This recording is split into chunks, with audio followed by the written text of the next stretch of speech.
Hello guys, hello guys. Hello guys, nagluluto tayo ng pakbit. Pakbit na may, ano, ang tawag na ito? Scramble egg. Scramble egg. Yan, ilagay natin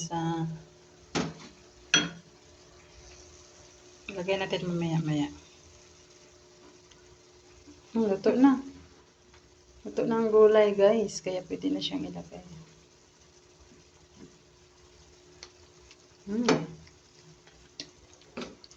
Asin lang nilagay namin dito.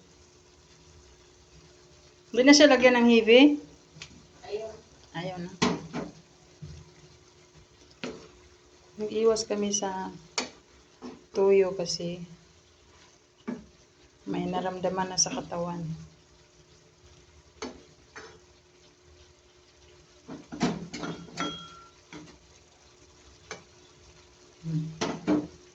Yummy! Yung pakbit sa iba kasi lalagyan nila ng bagoong, ng taba ng baboy.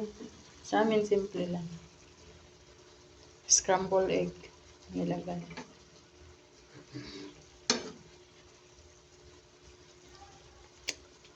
Tamis-tamis siya kasi may kamote.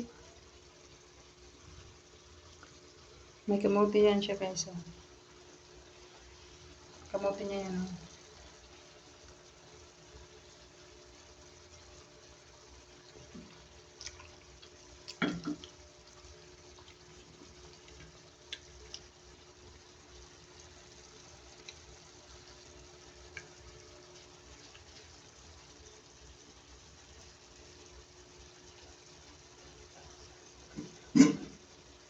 Pwede na kainin.